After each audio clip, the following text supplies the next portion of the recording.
सबसे बड़ी बात है 1947 में उनको ज्यादा फायदा हुआ है। अच्छा। पाकिस्तान को क्या मिला है?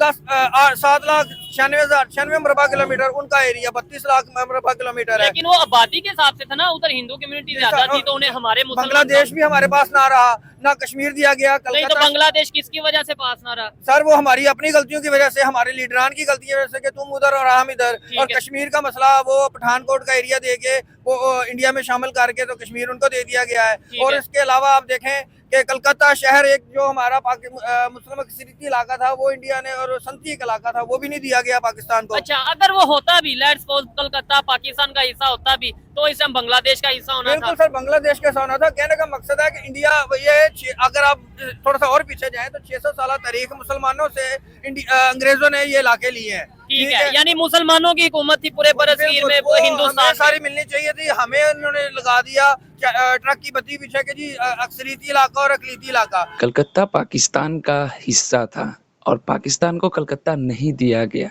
आइए थोड़ा सा इस पाकिस्तानी की बात सुन लेते हैं, उसके बाद में इसको अच्छे से जवाब देते हैं, क्योंकि मैं कलकत्ते का हूँ। पढ़ते हैं दोस्तों वीडियो की तरफ।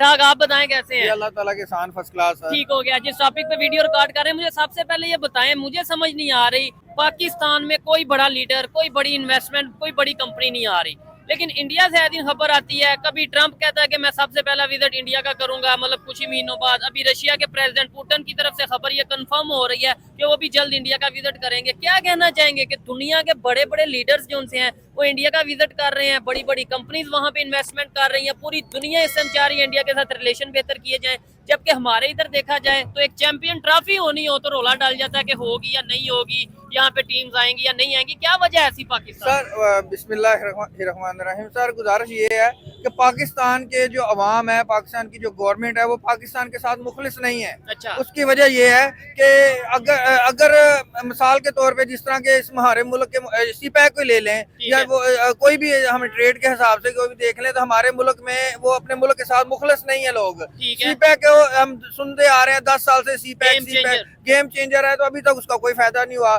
वो रिकवरी जो है वो उसका कोई फायदा नहीं हो रहा जी। हमें पता लगता है जी वो पाकिस्तान में बहिरार में इतनी 1000 टन और इतना गोल्ड निकला है, तेल निकला है, गैस निकला है, उसका कोई नहीं निकाल रहा। ठीक है, हम बस ये सुनते हैं हो जाएगा हो जाएगा। कोयले की खाने हैं, कोयले के खाने से कोई फायदा नहीं हो रहा। तो कौन फायदा ले, कैसे फायदा ले? देखिए चाइना यहाँ पे आता है, आपने सीपैक की बात की, चाइना यहाँ पे आता है, अपना फायदा लेके निकल जाता है, हमें फायदा नहीं होता। हमें तो आए दिन यही सुनने को मिलता है, आज ये कर्जा हमारे पे आ गया, आज ये कर्जा आ गया, आज ये अभी आज की खबर है 42 लोगों की जानें गई हैं और वो अटैक क्या हुआ है, फायरिंग बकायदा तौर पे की गई है। आपने शायद सुना होगा पारा चनार में ये हुआ है। ऐसे ही है सर, मुखलिस नहीं है हमारे कोई भी लीडर, कोई भी जो हमारे ब्यूरोक्रेट्स हैं, कोई भी जो हमारे मुक्तदर जो पॉलिटिशियंस हैं, जो अदारे वाले हैं, वो मुल्क के साथ मुखलिस नहीं है। कोई पॉलिसी नहीं है, खारजा पॉलिसी नहीं है, कोई मुल्क के फेवर में कोई पॉलिसी। हर बंदा अपना पेट भर रहा है, करप्शन कर रहा है। और जैसे कि कालाबाग डैम है, इसको नहीं बनने दिया जा रहा कि जो एक जमात है ANP है वो कहती है कि जी इंडिया से हर साल अपना फंड लेती है और वो कहती है कि इस अच्छा, इंडिया से फंड लेती जी। है। और ये देखे अब नई किनाल बना रहे हैं तो सिंध को तकलीफ हो रही है। मेरा कहने का मकसद है, बात आपसे छोटी सी करूंगा, कि इतना पानी बहिरार में गिर रहा है तो उसका उनको दर्द नहीं है। अगर 2-4 किनाले बन जाएंगी उसकी उनको तकलीफ है। अच्छा, मुझे ये बताएं, आप ये बात कर रहे हैं जैसे इंडिया की आपने बात की, मुझे बताएं दुनिया सारी वहां पे क्यों जा रही है जी? इस बात का आपने पाकिस्तान की तो बात कर ली, इसका फिर मतलब ये हुआ सब चीजों को उल्ट कर लिया जाए तो उनके पॉलिटिशियन सिंसियर हैं, उनकी पब्लिक सिंसियर है, फिर मतलब तो यही है। बिल्कुल सर, वो अपने मुल्क के साथ सिंसियर हैं, वो अपनी धरती को अपनी माँ कहते हैं। और सबसे बड़ी बात है 1947 में उनको ज्यादा फायदा हुआ है। अच्छा। पाकिस्तान को क्या मिला है?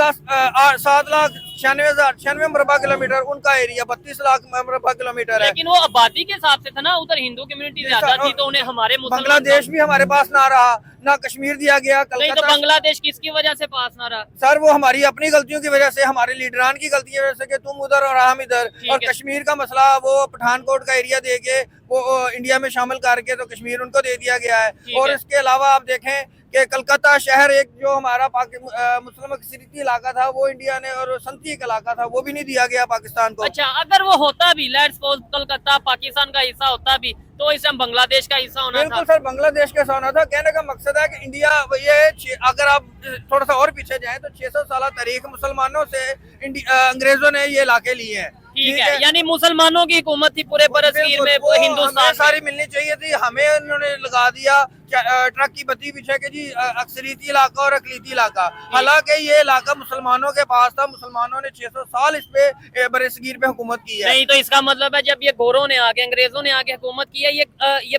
मुसलमानों की वजह से भी ऐसे हुआ है, क्योंकि हुक्मरान तो मुसलमान थे। बिल्कुल सर, इनको तोड़ा है उन्होंने। और ये फिर वही बात कि अपनी सीट के चक्कर में वही जदीदियत की बात मैं करूंगा कि हज़रत उमर के दौर में बस काम ठीक रहा, उसके बाद आपस में लड़ के मुस्लिम सल्तनत दो हिस्सों में तकसीम होके आपस में लड़ते रहे। और ये इस्लाम की 1400 साल तारीख में एक मुल्क का एक बादशाह मरता है तो उसके बेटे आपस में एक दूसरे को कत्ल करके घूमते लेते हैं। अच्छा। तो दूसरे नंबर पे ये देख लें कि बरसगीर में भी यही होता रहा है, अंग्रेज किस तरह काबू हुए हैं। हमारी हिस्ट्री में ये चीज, हिस्ट्री में ही चीज शामिल है कि अंग्रेज मुसलमान आपस में लड़ते रहे हैं। मुसलमान एक ने अंग्रेज, वो मीर जाफर मीर सादक की मिसाल में बच्चे को पता है। ठीक है, आज के दौर में भी चले, मैं कहता हूँ हमें बहुत से लोग ये कहते हैं जी वो 1400 साल पहले देखा जाए तब ऐसा था, तब ऐसा निजाम था, अभी ऐसा निजाम होना चाहिए। मैं कहता हूँ तब जो था, जो चीजें थी, हमें अब प्रेजेंट की बात करनी चाहिए। मौजूदा दौर में दुनिया कहाँ जा रही है? मौजूदा दौर में आपने बोला जी इंडिया तब ऐसे था, ऐसे होना चाहिए था। अभी इंडिया क्या कोलकाता की वजह से इंडिया जाके चला गया?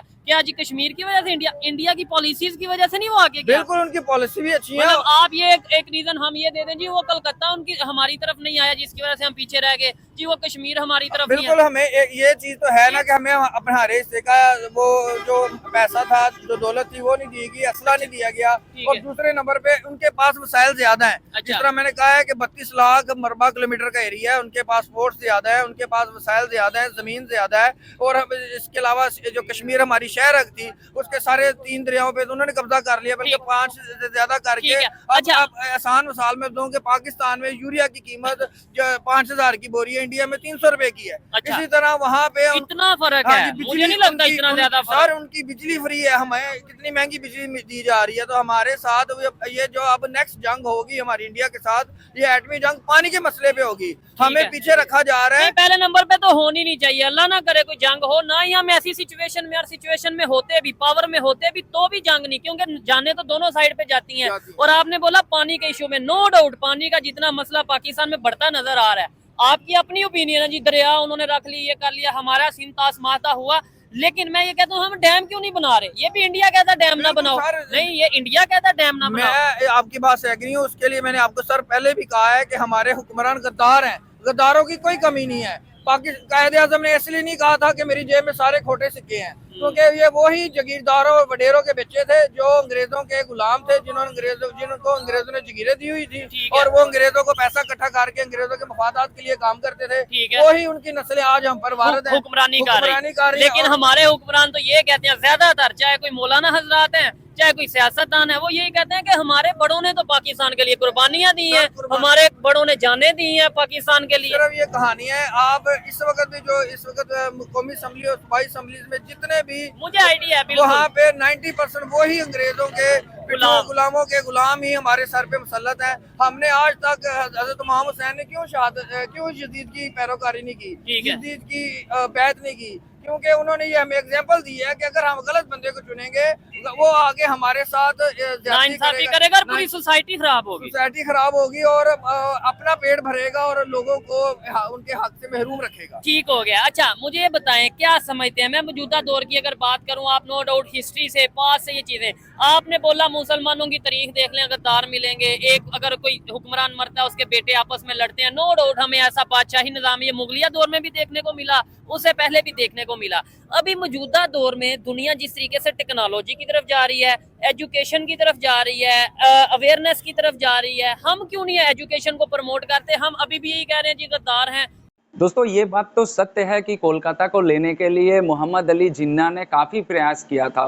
दोस्तों आपको बता दूं कि 1946 में मुस्लिम लीग का एक अधिवेशन होता है, एक मीटिंग होता है कोलकाता शहर में। उस समय प्रयास ये होता है कि किसी भी तरह से हुगली नदी के पूर्वी साइड के जितने भी हिस्से हैं उन सभी को पूर्वी पाकिस्तान यानी कि आज के बांग्लादेश में मिलाने की कोशिश की गई थी। दोस्तों इसी को लेकर डायरेक्ट एक्शन डे कोलकाता में, जो कि एक बहुत बड़ा दंगा हुआ था और इसका सबसे ज़्यादा असर पड़ा था नोआखाली में और कोलकाता शहर के कुछ एरिया में। लेकिन उस समय के जो जितने भी बड़े कोलकाता के प्रतिनिधि थे, जिनमें सबसे ज़्यादा नाम आता है श्यामा प्रसाद मुखर्जी का और गोपालनाथ मुखर्जी का, जिन्होंने इस कोलकाता शहर को बचाया और इस सिटी ऑफ जॉय कोलकाता को लेकर काफ़ी ज़्यादा संजीदा थे। क्योंकि देखिए धर्म के आधार पर उस समय क्या हुआ था कि देश का बंटवारा हुआ था और उस टाइम क्या था कि इस देश में हिंदुओं की संख्या, यानी कि अभी के जो कोलकाता हुगली नदी के पूर्वी साइड के एरिया में हिंदुओं की संख्या ज़्यादा होने के कारण इसका काफ़ी ज़्यादा विरोध हुआ और लास्ट में अंग्रेजों को मजबूरी कहे या कोई आप जो भी कह सकते हैं, उसी के कारण कोलकाता जो कि आज भारत का हिस्सा है वो बच गया पाकिस्तान में जाने से। दोस्तों ये सत्य है कि मोहम्मद अली जिन्ना ने एक बहुत बड़ी साजिश के तहत, जैसे उन्होंने जूनागढ़ को लेने की कोशिश की थी, उन्होंने लाहौर को ले लिया। जैसे पाकिस्तान आज जम्मू कश्मीर पे दावा करता है कि वहाँ पर मुसलमान अक्सरियत है इसलिए वो पाकिस्तान को मिलना चाहिए, ठीक उसी तरह से कोलकाता जो कि उस समय का सबसे बड़ा व्यापारिक केंद्र हुआ करता था और भारत के आर्थिक राजधानी के रूप में जाना जाता था, और ये बंगाल एरिया जो बंगाल प्रोविंस था वो इस पूरे इलाके पे अपना डोमिनेट करता था, अपना डोमिनेशन रखता था। सूती वस्त्र उद्योग से लेकर विभिन्न व्यापार हर क्षेत्र में ये अव्वल दर्जा रखता था। तो मोहम्मद अली जिन्ना ने एक बहुत ही साजिश के तहत, साजिश कहें या फिर उनकी जो भी एक आप जो भी कह सकते हैं, उसको लेकर ये सोचे थे कि किसी भी तरह से कोलकाता को अगर पाकिस्तान में मिला लिया जाता है तो पाकिस्तान एक आने वाले टाइम में काफ़ी मजबूत राष्ट्र बन सकता है। लेकिन इन सब चीज़ों पे बंगाल के जो निवासी है, जो कि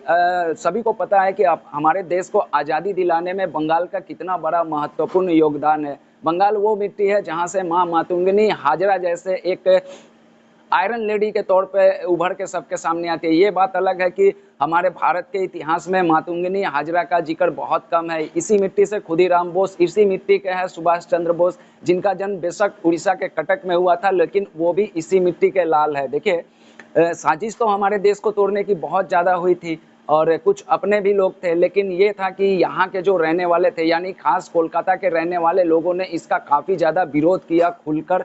तब जाकर आज भारत का एक अच्छा, मतलब कि आप समझ लीजिए तो भारत के 4 महानगर है, दिल्ली, मुंबई, कोलकाता, तो कोलकाता आज हमारे साथ है। नहीं तो जिस तरह से साजिश हुई थी इस कोलकाता को लेने की, अगर उस समय के लोग अगर इस साजिश को ना समझते और जब वोटिंग हुई थी तो लगभग 57 से 58 वोट भारत में रहने के पक्ष में पड़े थे और 23 वोट पाकिस्तान में जाने के लिए पड़े थे। दोस्तों मुझे इसके बारे में डिटेल उतना तो जानकारी है नहीं और मैंने इसके बारे में कुछ हल्का फुल्का पढ़ा है। और दोस्तों मेरी लगभग मेरी बचपन कोलकाता में गुजरी है, तो मैंने बहुत सारे लोगों के मुंह से सुना है और बहुत सारे ऐसे बुजुर्ग हैं जो कि जिनकी उम्र काफ़ी ज़्यादा लगभग 80-90 साल है, वो उनके मुंह से भी मैंने सुना है कि कोलकाता को किस तरह से बचाया गया। उस समय कोलकाता के लोगों ने अपने साहस का परिचय देते हुए काफ़ी ज़्यादा विरोध प्रदर्शन हुआ था। और दोस्तों आप सभी को पता होगा कि द ग्रेट कलकत्ता किलिंग इसी को लेकर हुआ था। हिंदू और मुसलमानों में उस समय इसको लेकर झगड़ा हो गया था। तब जाके बहुत सारे ऐसे वाक़यात हुए थे जिसको इस वीडियो में बता पाना या फिर अपने ज़बान से बता पाना, क्योंकि मेरी भी नॉलेज उतनी है नहीं कि मैं बता सकता हूँ। लेकिन दोस्तों आप लोग अगर जाकर गूगल करके अगर आप इसकी हिस्ट्री डिटेल, किस तरह से कलकत्ता को बचाया गया, किस तरह से पाकिस्तान के मोहम्मद अली जिन्ना ने पाकिस्तान की नींव रखी थी और कोलकाता को भी लेना चाहता, किस तरह से बंगाल के लोगों ने किस तरह से अपना साहस का परिचय देकर किस तरह से बचाया, दोस्तों ये बहुत ही अविश्वसनीय है। आप जब यहाँ के हिस्ट्री देखोगे, यहाँ के कर्मठ योद्धाओं के बारे में पढ़ोगे, दोस्तों बंगाल तो हमेशा से एक क्रांतिकारी की भूमि रही है और जिसने पूरे देश को आज़ादी दी है। बेशक आज बंगाल के लोगों को, बंगालियों को वो सम्मान नहीं मिलता है वो पूरे देश में।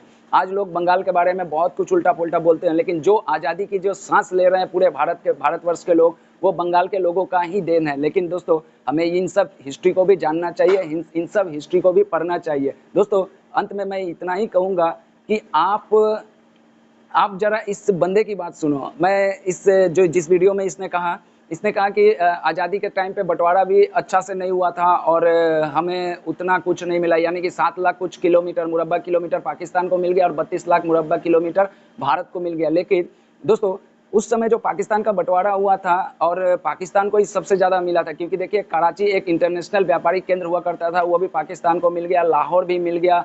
और आप देखो तो पूर्वी बंगाल जो कि उस समय सूती वस्त्र उद्योग के लिए काफ़ी ज़्यादा परिचित था, वो भी पाकिस्तान के हिस्से में चला गया। लेकिन उसके अलावा भी कोलकाता को भी लेने की कोशिश की थी इन लोगों ने, लेकिन देखिए कोलकाता को तो हम लोगों ने बचा ही लिया। लेकिन आज भी पाकिस्तान के कुछ लोग हैं जिनको आज भी ये अखरता है कि कोलकाता हमें मिलना चाहिए था, लेकिन यहाँ के जो कर्मठ योद्धा, यहाँ के जो बंगाली जो कि क्रांतिकारी होते हैं, कर्मठ होते हैं, जिसने भारत को आज़ादी दी, उन लोगों ने बचा लिया। उन सभी को मेरे तरफ से हाथ जोड़ के बहुत बहुत धन्यवाद, जो कि आपने कोलकाता शहर को बचाया पाकिस्तान में जाने से। दोस्तों जो भी कहना होगा कमेंट बॉक्स में ज़रूर जवाब दीजिएगा। मिलता हूँ किसी दूसरे वीडियो में, ओरिजिनल वीडियो का लिंक डिस्क्रिप्शन में है, तो जाकर उनको भी सपोर्ट कीजिएगा। जय हिंद, जय भारत।